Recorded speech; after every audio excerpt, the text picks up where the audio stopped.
Let's see how shaky this is. I walk pretty shaky. Anyway, we have been working on resetting the garden, and we have our trenches. We have taken to gathering the pine straw that is out on the road, because there's lots of it. Going through cleaning up our trenches so that in the spring, hopefully there's less weeding.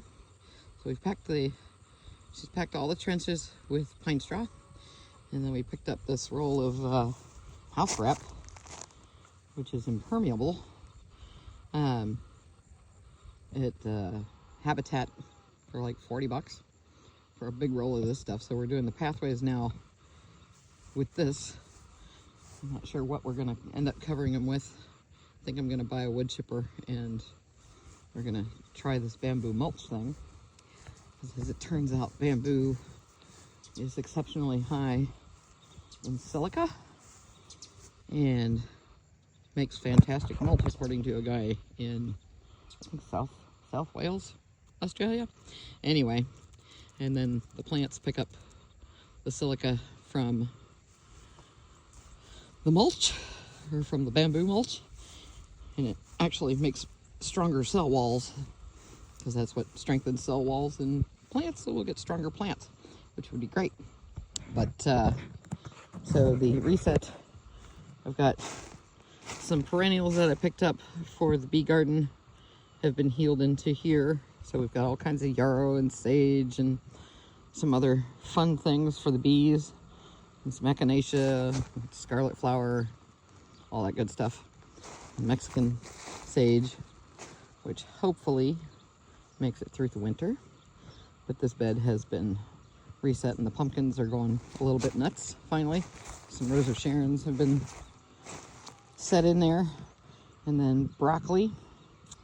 And we've been having a problem with the rabbit fencing. The rabbits aren't necessarily coming in, rabbits of size anyway, but there is a critter that really likes this pine straw cover, and it's either a mole or a vole, I don't know which, but he's coming in and eating this is broccoli in here.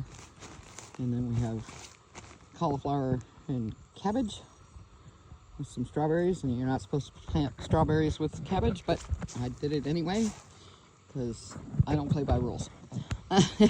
Anyway, and the basil was all starting to bolt, so I went through and cut off all those heads, and rather than really worry about the mole, I just placed all the cuttings. She's doing magic hands. But yeah, so we put down a layer of compost. I thinned the strawberries a little bit, and obviously from that big chunk in the middle could be thinned again. But these are ever-bearing, and there were some strawberries on it. And over here we have tomatoes, kale, cabbages, basil, zinnias, peas. Let's see, I've got borage, comfrey.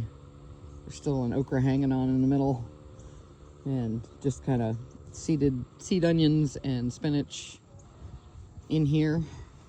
So we'll see how that comes up. Over here, the cover crop of turnips and radishes, which I did in June. You look at the size of these things. We're just gonna let them go to seed, and right now I mean, nobody wants to eat that, right? But it's breaking up the compaction and it's keeping the weeds out. So the leaves, she's just been harvesting the leaves periodically and giving them to the rabbits now that they are here.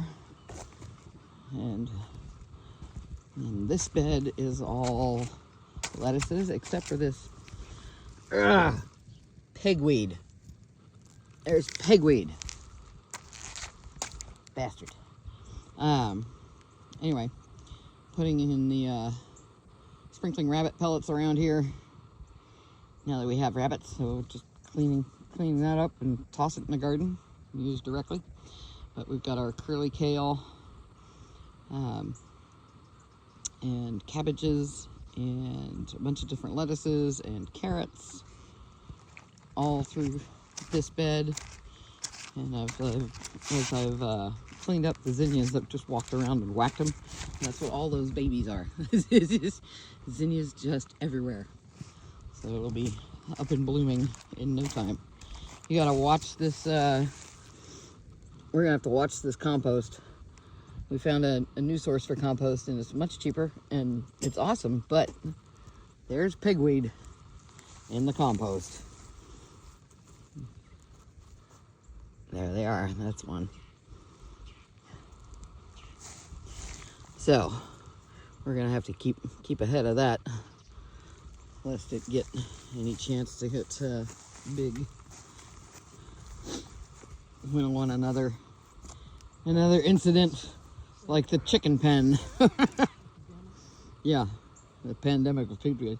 Anyway, so I'm gonna plant some more perennials in this bed just to heal everything in before I drive up, and then this will all be cover crop.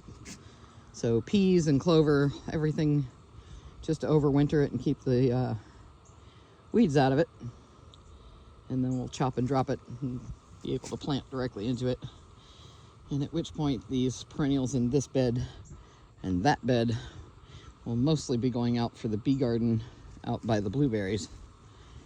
And over here we've got a line of this basil bed is now going to be a lavender bed. So then this one, there's lavender, yarrow, alyssum, zinnias, clover, and I think I'm ending with a nepeta, so a catmint. But yeah, we've almost got it completely reset. Almost. Yay! So there you have it. That's, oh, well, the raised beds. We finally have soil, so she put a whole bunch of stuff. And these are actually, they're kind of like hugel beds, but hugel raised beds, and then they just needed more soil. Yeah, there's pigweed in here too. So this is beets and pigweed. Beets and pigweed. I think we want the beets, not the pigweed. So. And that's that. So now we're gonna get to digging. Gotta get this done. Get everybody in the ground before I leave. Okay, bye.